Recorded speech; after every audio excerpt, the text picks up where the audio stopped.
Assalamualaikum dan selamat sejahtera. Selamat kembali ke kelas Teacher Nori. So, hari ini cikgu akan mengajar sains tingkatan 3. Okey, untuk tajuk hari ini, kita akan tengok bab 1, rangsangan dan gerak balas, iaitu rangsangan dan gerak balas tumbuhan. So, hari ini kita akan fokus pada jenis gerak balas tumbuhan. Okey, yang kedua, apa itu tropisme dan gerak balas nestik. Dan seterusnya, eksperimen sendiri yang kamu boleh lakukan di rumah. Okay. So, kita tengok dulu apa itu jenis gerak balas tumbuhan. Okey, maksud gerak balas tumbuhan adalah apabila tumbuhan memberikan gerak balas terhadap rangsangan yang dikesan atau diterima oleh tumbuhan mahupun sentuhan. So, antara rangsangan yang dikesan oleh tumbuhan ialah cahaya, air, graviti dan juga sentuhan. Ini kamu pernah belajar masa darjah 1 tak silap cikgu, darjah 3 dan sebagainya. Okey, terdapat dua jenis gerak balas iaitu tropisme dan gerak balas nestik. Okey, sekarang kita akan tengok apa itu tropisme. Tropisme bermaksud gerak balas terarah tumbuhan terhadap rangsangan seperti cahaya, air, graviti dan juga sentuhan. So, mana-mana bahagian tumbuhan yang tumbuh ke arah rangsangan, contohnya pucuk maupun akar, kita kenali sebagai tropisme positif. Ingat, kalau tumbuh ke arah rangsangan, tropisme positif. Tapi sebaliknya, kalau bahagian tumbuhan tersebut tumbuh menjauhi rangsangan, itu kita kenali sebagai tropisme negatif. Okey, sambil-sambil dengar cikgu tu, cuba fikir mana bahagian tumbuhan yang tumbuh ke arah air, mana bahagian tumbuhan yang tumbuh ke arah cahaya. Okey, so gerak balas ke arah tumbuhan biasanya berlaku dengan perlahan dan tidak ketara. Kamu takkan nampak dia tumbuh, dia bergerak macam kilat, dia bergerak macam kamu berlari. Tidak, dia berlaku sangat perlahan. So, tak sedar, kamu tengok tumbuhan tu dah tumbuh ke arah cahaya, air dan sebagainya. Okay? Okey, jenis-jenis tropisme. Jenis tropisme. Okey, kita tengok jenis yang pertama iaitu fototropisme. Foto bermaksud cahaya. Okey, dari perkataan foto tu kita tahu dia rangsangannya cahaya. So, gerak balas tumbuhan terhadap cahaya. Okey, yang ni kamu pernah buat eksperimen masa sekolah rendah. Okey, kita imbas balik kalau kamu lupa. Okey, pucuk tumbuh ke arah cahaya. So, dia jadi fototropisme positif. Okey, sebab apa?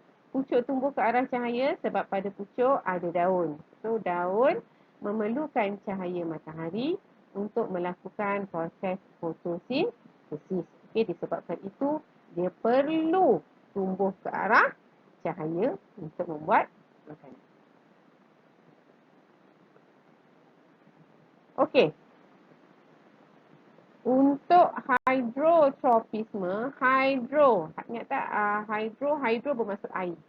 Okey, hydroelektrik. Okey, hydro mesti air. So, iaitu gerak balas tumbuhan terhadap air. Okey, so antara pucuk dengan akar, bahagian yang tumbuh ke arah air adalah akar tumbuhan. So, akar tumbuhan kita kata hydrotropisme positif. Kenapa?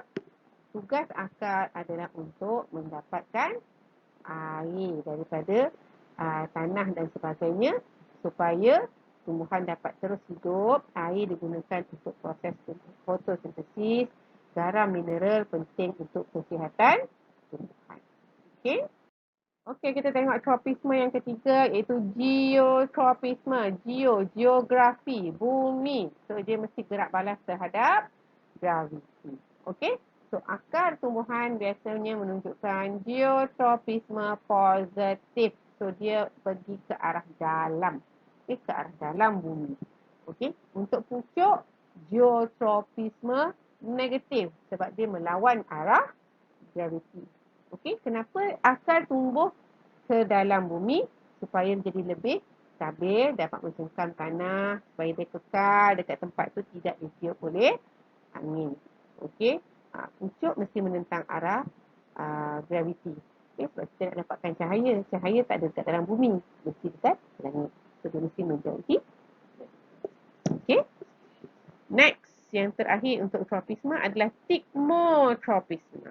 Okey, Yang ni cikgu tak dapat nak bagi kata-kata yang mudah untuk mudahkan awak mengingat. Cuma nama dia awak tengok pelik. Stigma. Ingat je lah.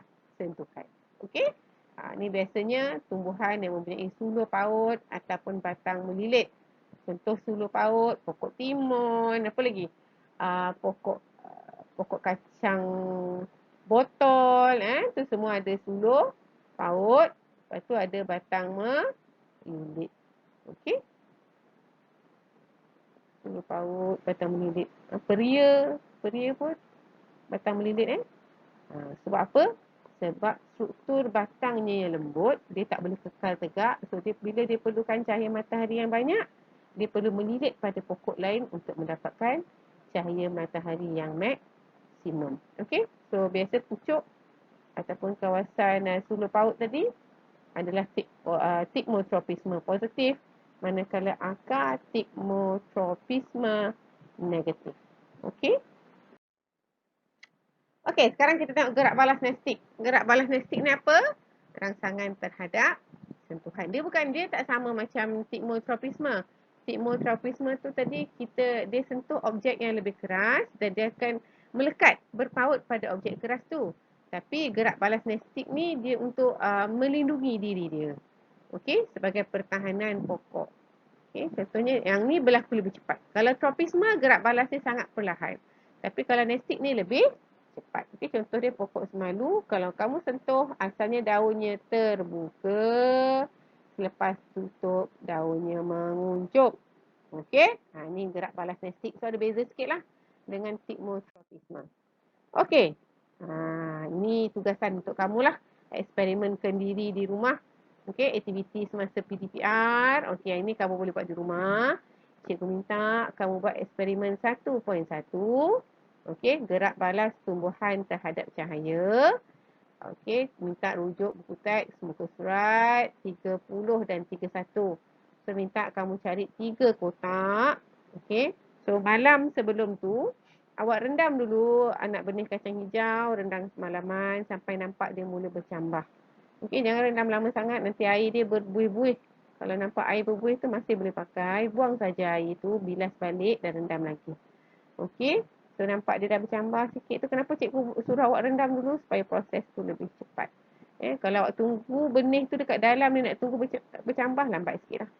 Okay, so awak ambil mana-mana bekas, 3 bekas. Pastikan kotak ni awak potong macam ni dulu. Satu dari arah kiri, satu dari arah atas, satu dari arah kanan.